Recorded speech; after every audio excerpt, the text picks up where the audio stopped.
Olá, caravaneiros de Alta de Souza, sejam bem-vindos às palestras agendadas das novas dimensões do conhecimento. Esta é uma programação da Concafras PSE 2021. Não deixem também de visitar as trilhas e os estandes que foram preparados com muito carinho para que vocês conheçam mais sobre diversos temas analisados à luz do Espiritismo.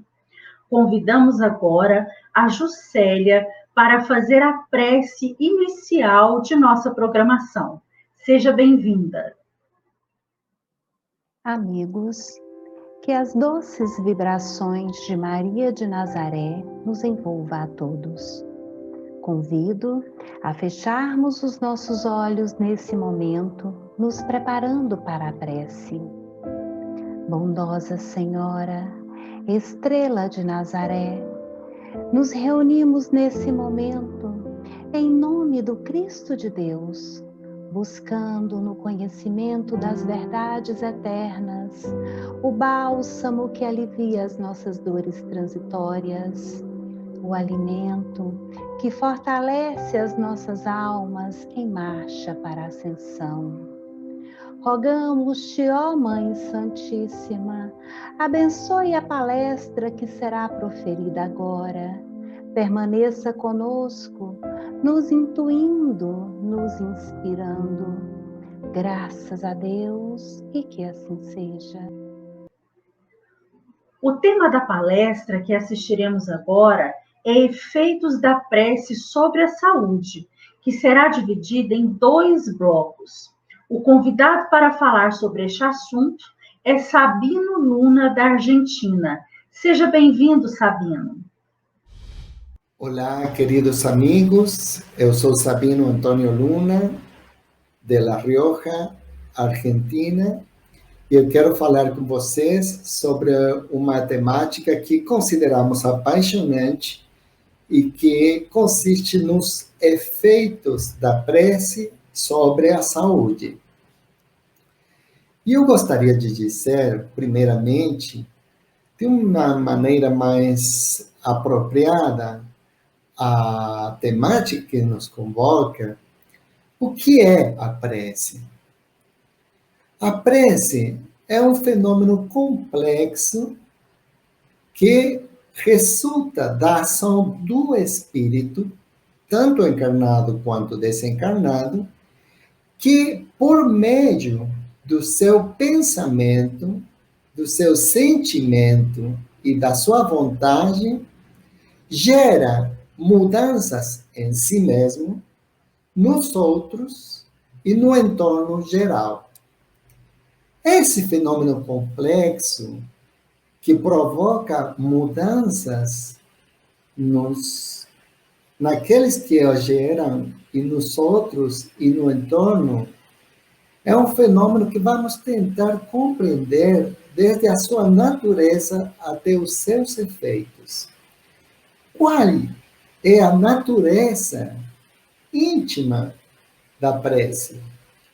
A natureza íntima da prece é essencialmente espiritual, mas provoca efeitos no campo físico positivos, portanto, perfeitamente demonstráveis, que são os responsáveis pelas mudanças que vamos obter em muitos campos da realidade física, mas nesse contexto, principalmente, vamos focar nos efeitos que provocam na saúde.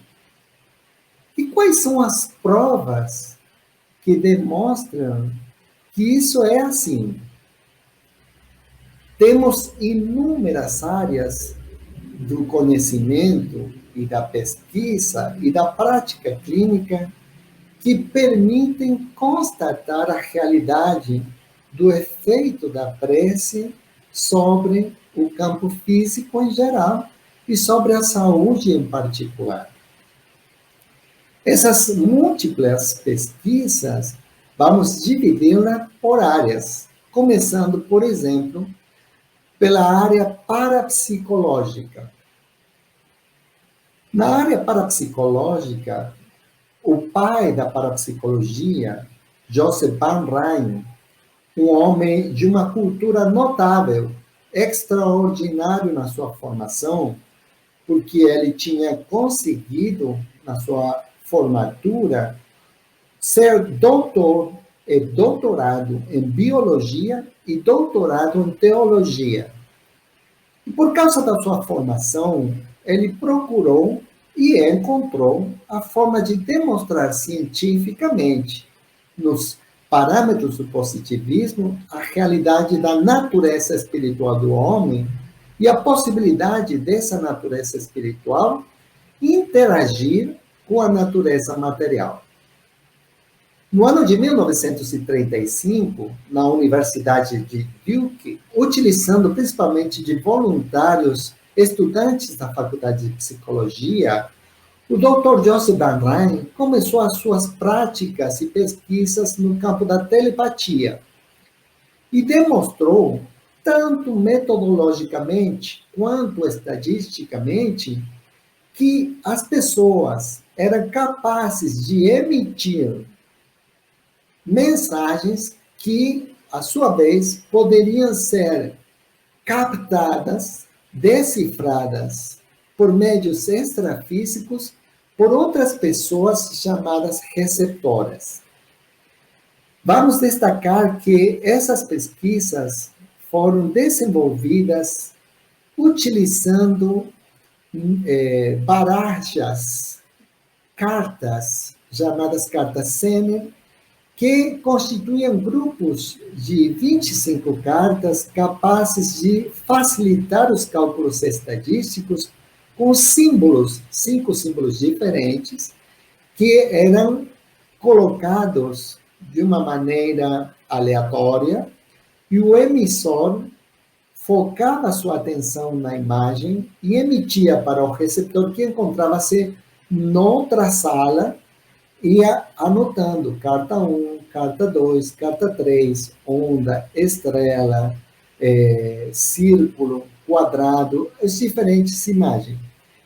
O interessante é que ele demonstrou, nos parâmetros exigidos pela ciência, a realidade da possibilidade da transmissão por meios não físicos, quer dizer, eles não tinham contato visual, auditivo, verbal, de nenhum jeito conhecido até aquele momento. Por isso falou-se do sexto sentido, o sentido que estava além dos 5 sentidos tradicionais, mas que permitia a constatação da realidade de uma natureza espiritual capaz de se transmitir informações diferentes por meios não físicos, porque a mente, que seria a denominação da parapsicologia para o espírito, não era física, mas podia interagir por meios não físicos com a realidade física. Depois das pesquisas vinculadas ao campo da telepatia, ele avançou num campo ainda mais fascinante, que foi o campo da psicoquinésia. Quer dizer, a utilização da força da mente para provocar efeitos nos campos físicos, não apenas pela informação, mas também pela mudança do comportamento dos objetos físicos. E, para isso, utilizou a prova de jogar dados, onde o experimentador tinha que predizer e influir com a sua mente nos resultados dos dados que seriam atirados, jogados para as provas. Isso foi o que permitiu demonstrar também a ação da mente, ou, para nós, do espírito sobre a matéria, provocando efeitos perfeitamente demonstráveis. Outras pesquisas posteriores deram origem a uma nova área no campo da parapsicologia, que ficou, desse jeito, dividida em 3 tipos de fenômenos. como eles eram cientistas e queriam tirar todo o aspecto religioso, filosófico, espiritualista, mas demonstrar a realidade do fenômeno, escolheram a utilização de palavras de origem grego, como as palavras psi provém do latim psique, que provém do grego psige, e que quer dizer, na realidade, alma. E foram classificados os fenômenos em 3 tipos diferentes. Os fenômenos psi-kappa, os fenômenos psi-gama e os fenômenos psi-teta.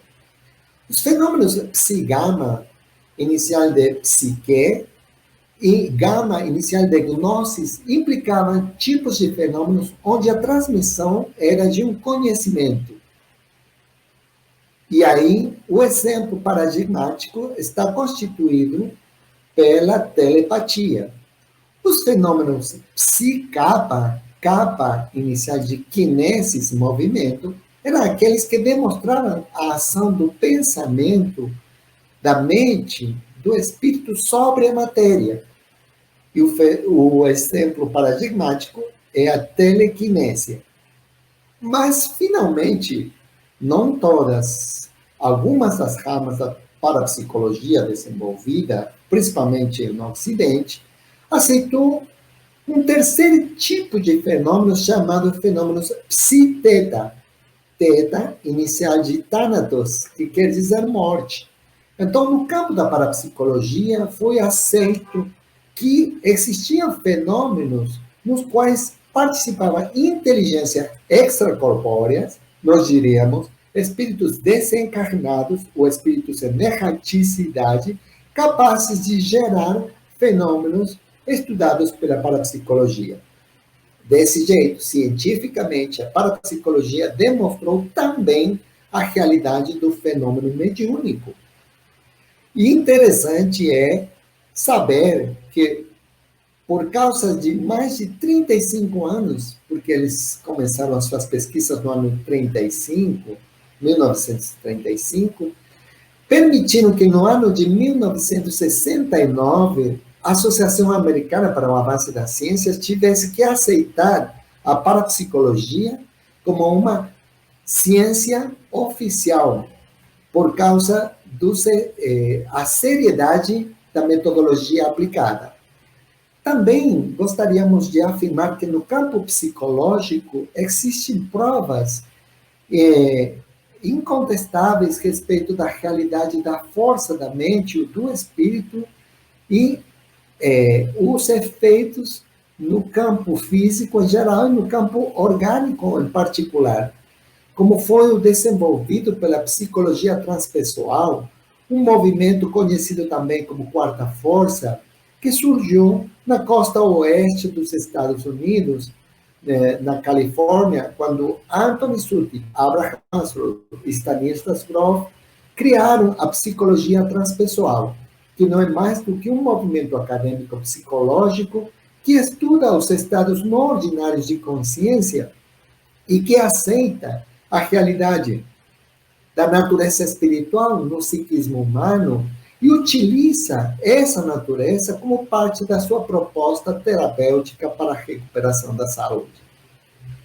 Assim, nós temos também, no campo neurofisiológico, pesquisas notáveis realizadas por investigadores dos Estados Unidos, como, por exemplo, aquelas desenvolvidas por Eugene Daquil e Andrew Newberg, que com a utilização de uma tecnologia até há pouco tempo não acessível, que é a tomografia por emissão de positrões, a constatação de que nos fenômenos espirituais, áreas diferentes do cérebro ativam-se para a realização dos processos vinculados à espiritualidade.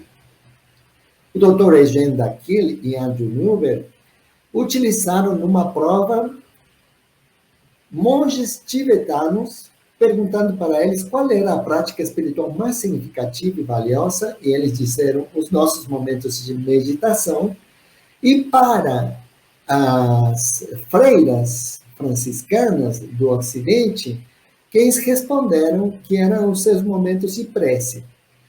E, utilizando de radioisótopos radioativos, Tenésio 133, injetaram e sacaram fotos que permitem a identificação do funcionamento do cérebro antes da prece, antes da meditação, durante a prece, durante a meditação, e logo da prece e logo da meditação.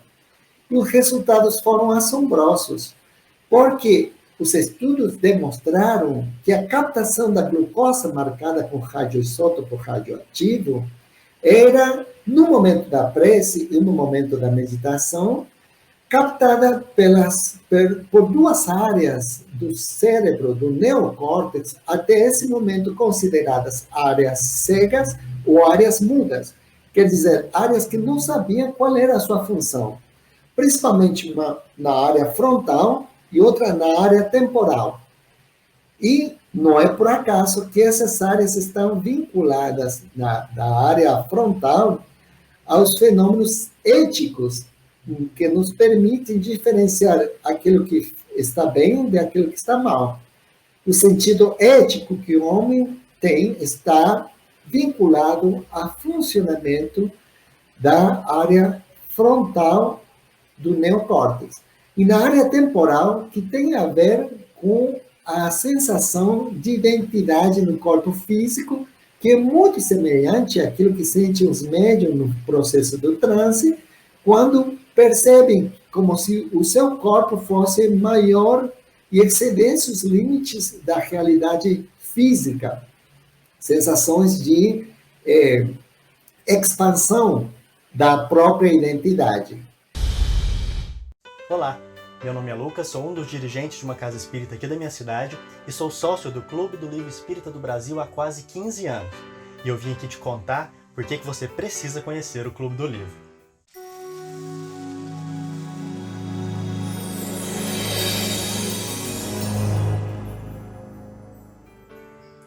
Todos os livros são avaliados e indicados por uma super equipe de curadoria, para que cheguem até nós, sócios, apenas obras de destaque no caráter doutrinário espírita.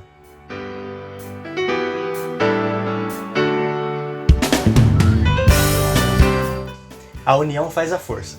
Ao nos tornarmos sócios, recebemos mensalmente um livro com valor bem abaixo do valor de mercado.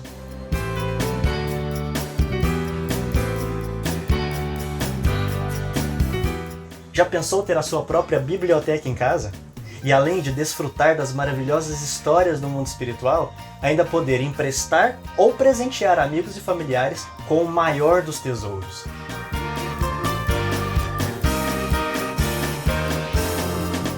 No mês das crianças tem livro para nós.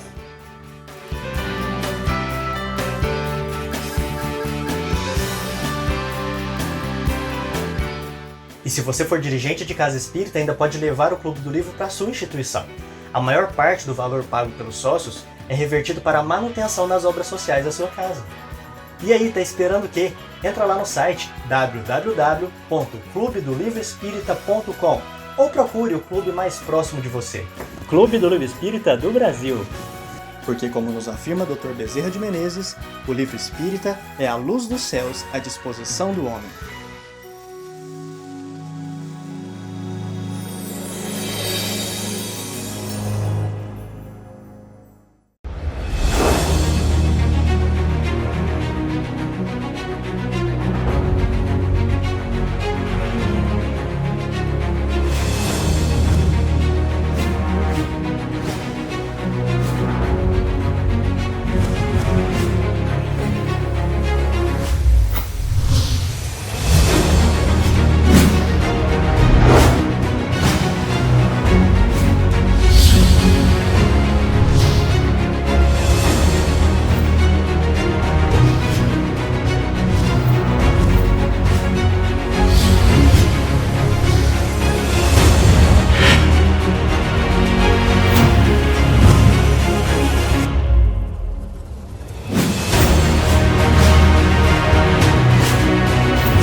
Existem também provas, essas neurocientíficas, que deram origem, mesmo que pareça uma ficção, a um campo fascinante que é o campo da neuroteologia, que demonstra que são áreas específicas aquelas que se ativam nos processos da meditação, nos processos da prece, e que não coincidem com outras áreas que se ativam quando acontecem crenças de uma ordem que não seja espiritual.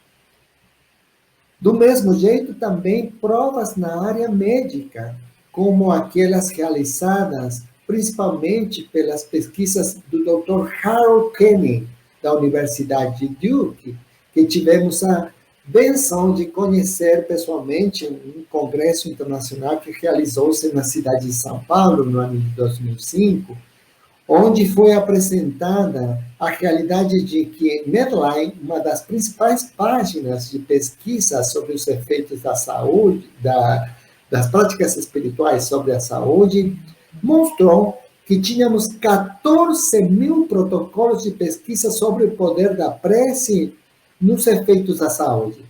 E esse homem, o Dr. Harold Kenny, ele publicou um livro que, traduzido ao português, encontra-se sob o título de Atendimento Espiritual, Espiritualidade no Atendimento do Paciente.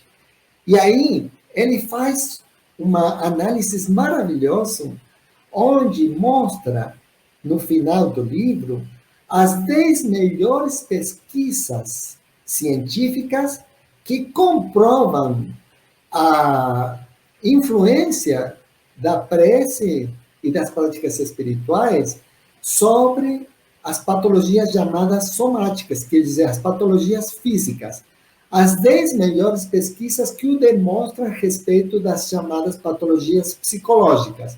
E as 10 melhores que demonstram a respeito das chamadas patologias sociais, onde destacam-se os problemas vinculados ao consumo problemático de substâncias, as adições em especial. Então, temos um monte de comprovações em diferentes áreas da ciência que demonstram o poder do pensamento, que não é outra coisa que uma utilização por meio da prece num sentido altruísta.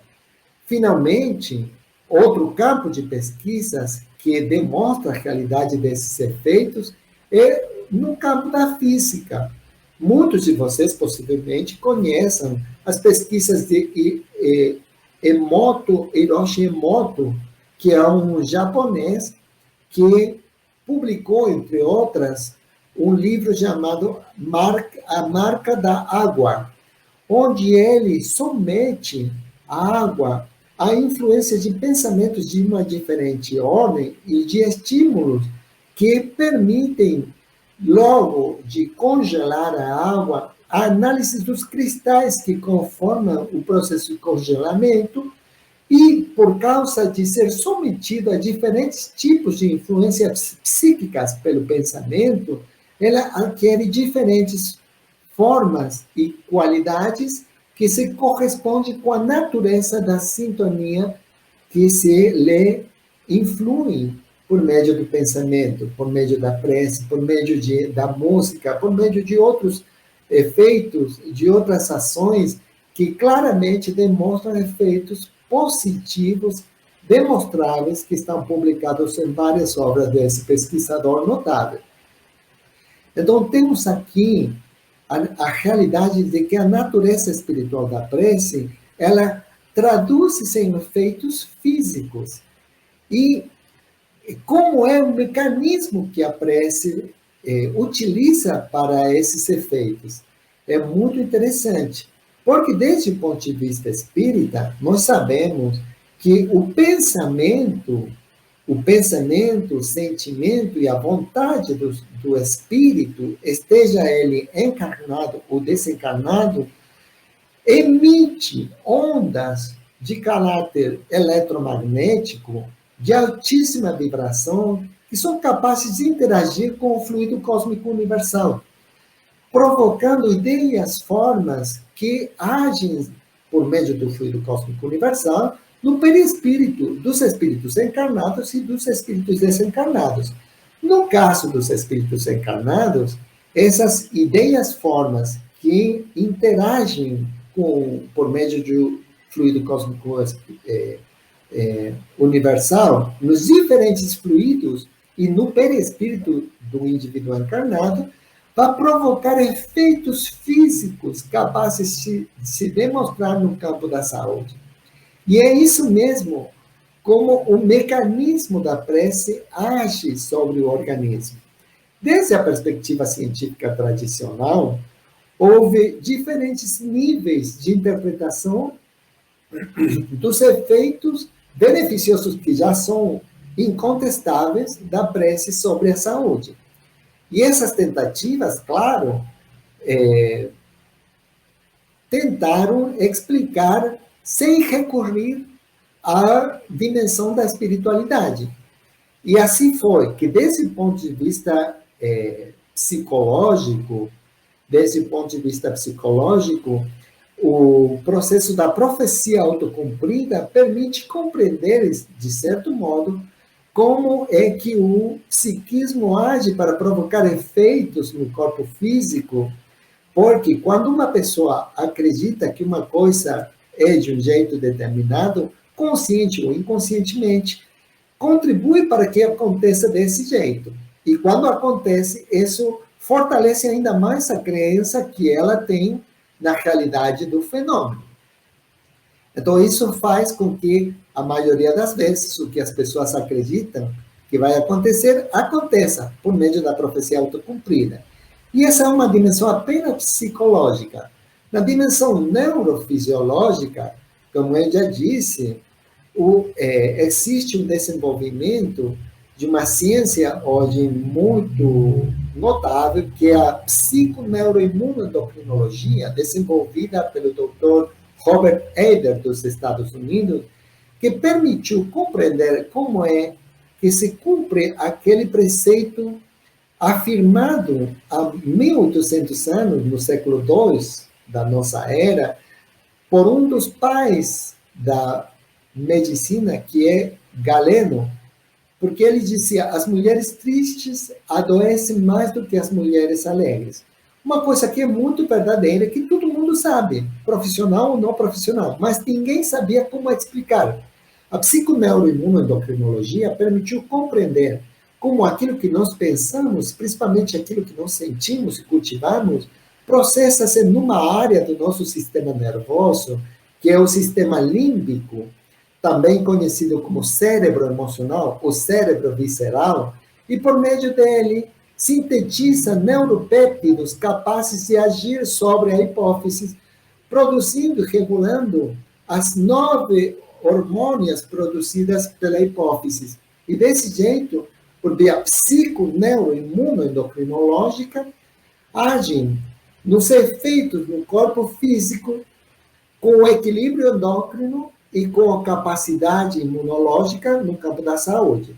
E quando o cultivo das emoções é inadequado, gera desequilíbrios que provocam maior capacidade de o que é chamado de disendocrínias, que dizer, desequilíbrios do sistema hormonal e diminuição da capacidade imunológica. E isso favorece o desenvolvimento da enfermidade.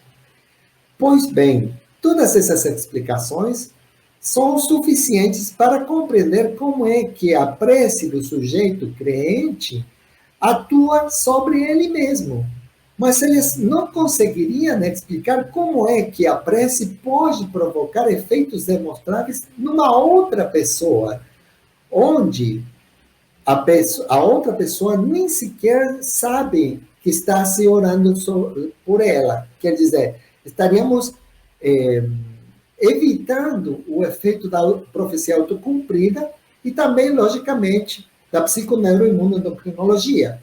E como prova disso, eu quero compartilhar com vocês uma pesquisa que realizou-se nos Estados Unidos, no hospital de Chicago, hospital cardiológico, que foi sumamente interessante, porque os pesquisadores utilizaram 600 pessoas que padeciam uma doença cardíaca equivalente. E eles utilizaram a metodologia mais rigorosa que existe no campo da saúde, que é o duplo cego. Quer dizer que nem os pacientes que foram objeto da pesquisa, nem os cardiologistas que tratavam eles, que é o Instituto Cardiológico de Chicago, sabiam da pesquisa que estava se realizando. Eram cegos a respeito da informação. Os pesquisadores, aleatoriamente, dividiram os grupos em duas turmas. Uma de 300 doentes cardiológicos e outra de 300 doentes com patologias equivalentes, e convocaram a pessoas que eram muito coerentes com a sua prática espiritual, não importava qual fosse a sua crença. Não importava se era espiritista, se era católica, se era judia, se era taoísta, budista, mas se foram escolhidas pelo compromisso que essas pessoas tinham com a sua prática espiritual ou religiosa. Então, pediram para elas orar por 300 dos 600 pacientes, 1 hora cada semana, durante 6 meses. Quando foi transcorrendo o tempo e fizeram a avaliação dos resultados da pesquisa desenvolvida por 6 meses, sem que os cardiologistas soubessem, quer dizer, os cardiologistas que tratavam os pacientes não sabiam quem era objeto da prece e quem não. E como eram da mesma instituição, os critérios de tratamento consideravam-se equivalentes, porque eram semelhantes. Mas na combinação da pesquisa, os resultados foram totalmente concluentes. Porque os 300 pacientes que receberam o benefício da prece, sem que eles saibam, então não há profecia autocumprida, não há efeito placebo, e sem que os cardiologistas que os tratavam tivessem conhecimento também, receberam, no contagem, muito menor quantidade de complicações cardiológicas a respeito dos 300 pacientes que não receberam o benefício da prece. Tiveram necessidade de menor quantidade de medicação, estadisticamente significativa, e não atribuível ao azar, a respeito dos 300 pacientes que não receberam o benefício da prece, e, finalmente, tiveram muito menos dias de internação estadisticamente significativa, não atribuível ao azar, a respeito dos 300 pacientes que não receberam o benefício da prece. Desse jeito, temos uma prova a mais, entre tantas outras que eu já falei, que demonstram que a prece, sendo essencialmente de natureza espiritual, ela provoca indubitavelmente efeitos no campo físico. E gostaria de destacar que no ano de 1986, a Organização Mundial da Saúde mudou o conceito que tinha como definição de saúde e que acunhou no ano de 1978, no Congresso de Alma-Ata, porque naquela época dizia-se que saúde era o estado de completo bem-estar físico, psicológico e social, e não meramente a ausência de doença.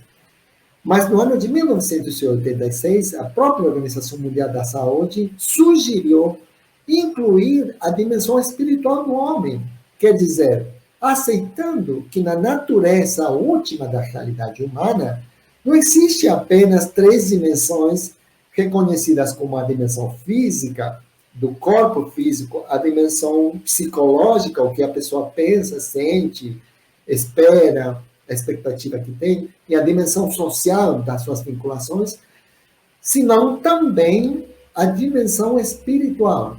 E com o Espiritismo, nós sabemos que a dimensão espiritual não é apenas uma coisa inconsistente, abstrata, não definível.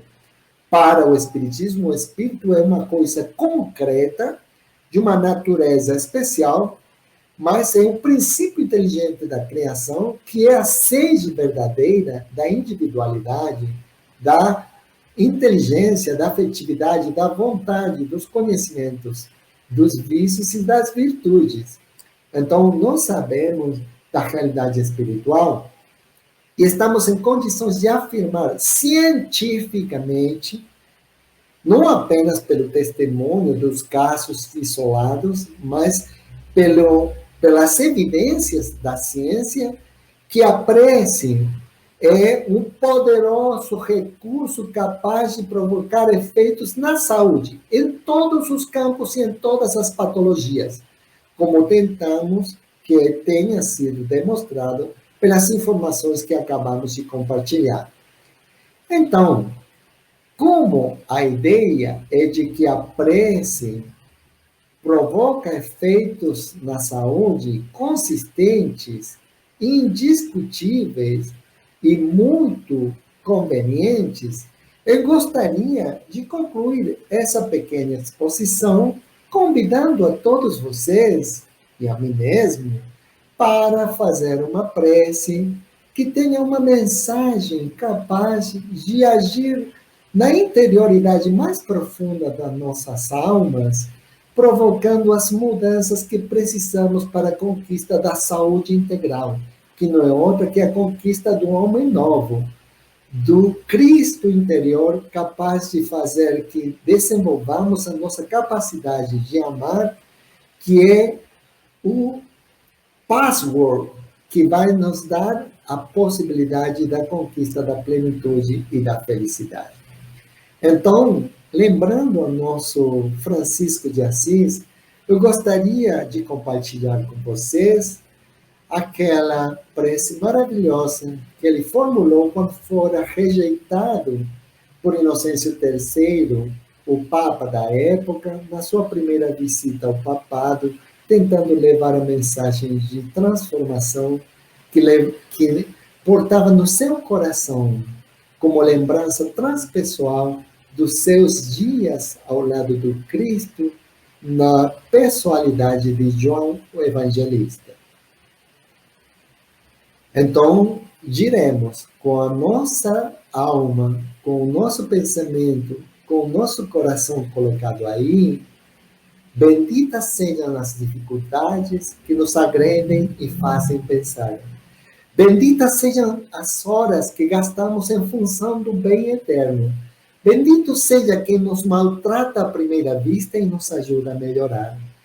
Bendito seja quem não nos conhece e não acredita em nós. Bendito seja quem nos confunde com vagabundos e indolentes. Bendito seja quem nos expulsa como párias ou fanáticos. Bendito seja quem nos nega o cumprimento. Bendito seja quem quer esquecer-nos rapidamente. Bendito seja quem nos nega o pão de cada dia. Bendito seja quem nos ataca por ignorância ou cobardia. Bendito seja quem nos experimenta no decorrer do tempo. Bendito seja quem nos faz chorar nos caminhos. Bendito seja quem não nos agrada no momento. Bendito seja quem exige de nós outros a perfeição. Benditos sejam os que nos maltratam no coração, porque são estes, meus filhos, os nossos vigilantes e os que nos ajudam a seguir ao Cristo com maior segurança. Pois Deus nos guia por meio da autoeducação, de maneira que fiquem abertas todas as portas para o amor universal. Muito obrigado pela sua atenção. Um abraço do meu coração a seus corações.